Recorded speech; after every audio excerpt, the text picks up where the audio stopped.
Om Shanti.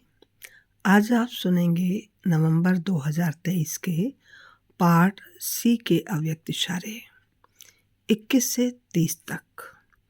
21 number है, कई बच्चे बातों को सामने देखते हैं और सोचते हैं हमने तो बहुत सहन किया, कब तक सहन करेंगे। सहन करने की भी तो कोई हद होनी चाहिए। लेकिन जितना बेहद सहन उतनी बेहद की दुआएं, क्योंकि बाप के आज्ञाकारी बन रहे हैं। बाप ने कहा है सहन करो, इसलिए मजबूरी से सहन नहीं करो, खुशी से सहन करो, इसमें ही फायदा है। 22वां, अमृत वेले से लेकर रात तक यही लक्ष्य रखो कि दुआएं देनी हैं, दुआएं लेनी हैं, और कुछ भी नहीं करो, लेकिन दुआएं दो और दुआएं लो। कोई आपको दुख भी दे तो भी आपको दुआएं देनी हैं। इससे सहनशीलता का गुण स्वतः आ जाएगा। 23 नंबर, हर समय हर आत्मा के प्रति मनसा स्वतः शुभ भावना और शुभकामना के शुद्ध वाइब्रेशन वाली स्वयं को और दूसरों को अनुभव हो। मन से हर समय सर्व आत्माओं के प्रति दुआएं निकलती रहें। मनसा सदा इसी सेवा में बिजी रहे, जैसे वाचा की सेवा में बिजी रहने के अनुभवी हो गए हो। अगर सेवा नहीं मिलती तो अपने को खाली अनुभव करते हो। ऐसे हर समय वाणी के साथ साथ मनसा सेवा स्वतः ही होती रहे। तो ध्यान रखना है, जब भी हम वाणी की सेवा करते हैं तो मनसा सेवा भी साथ साथ करनी है। अक्सर होता क्या है, वाणी की सेवा करते हैं तो मनसा की सेवा भूल जाते हैं, और मनसा सेवा कर रहे हैं तो वो तो योग में बैठकर ही कर रहे हैं। तो इसलिए वाणी की सेवा करते समय मनसा सेवा भी जरूर करनी है।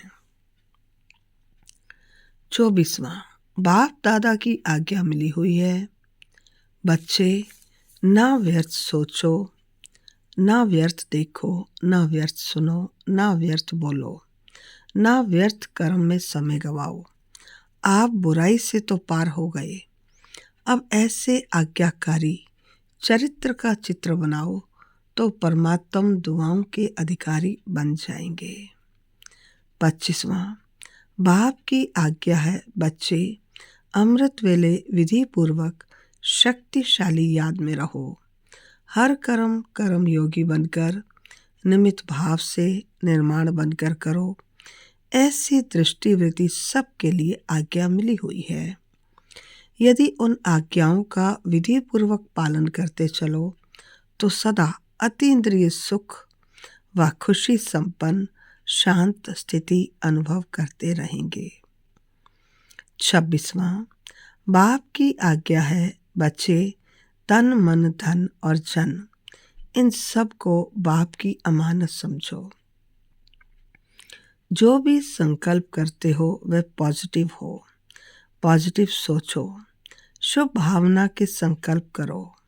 बॉडी कॉन्शियसनेस के मैं और मेरेपन से दूर रहो। यही दो माया के दरवाजे हैं, संकल्प, समय और श्वास। ब्राह्मण जीवन के अमूल्य खजाने हैं, इन्हें व्यर्थ नहीं गवाओ, जमा करो। ऐसे आज्ञाकारी बच्चे को माता पिता की दुआएं मिलती हैं। 27वां, बाप दादा की मुख्य पहली आज्ञा है, पवित्र बनो, कामजीत बनो। इस आज्ञा को पालन करने में मेजॉरिटी पास हो जाते हैं, लेकिन उनका दूसरा भाई क्रोध, उसमें कभी कभी आधा फेल हो जाते हैं।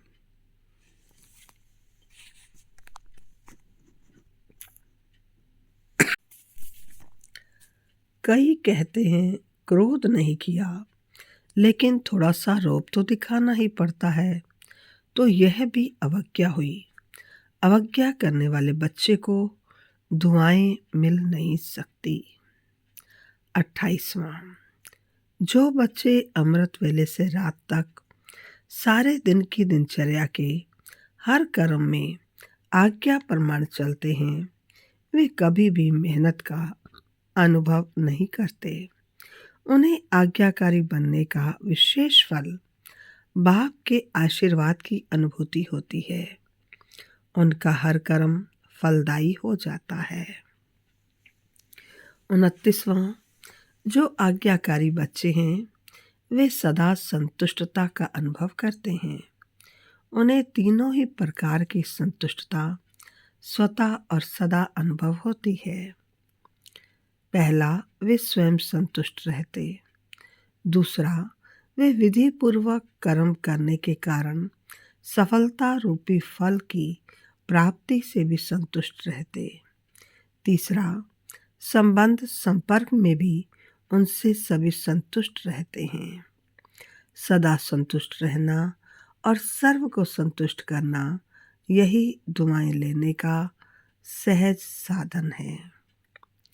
30वां, आज्ञाकारी बच्चों का हर कर्म आज्ञा प्रमाण होने के कारण श्रेष्ठ होता है।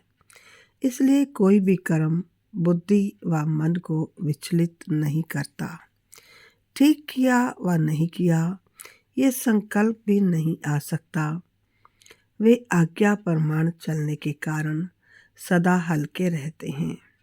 हर कर्म आज्ञा प्रमाण करने के कारण परमात्म आशीर्वाद की प्राप्ति के फलस्वरूप वे सदा ही आंतरिक विल पावर का, अतीन्द्रिय सुख का, भरपूरता का अनुभव करते हैं।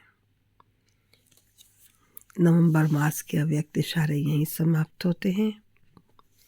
फिर मिलेंगे दिसंबर मास के अव्यक्त इशारों के साथ।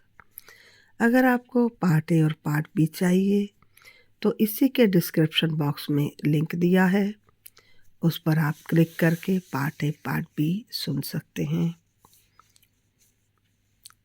आशा करते हैं आप इसे शेयर भी ज़रूर करेंगे और लाइक भी ज़रूर करेंगे। Om Shanti, best of luck. इसका अभ्यास करते रहें और आगे बढ़ते रहें।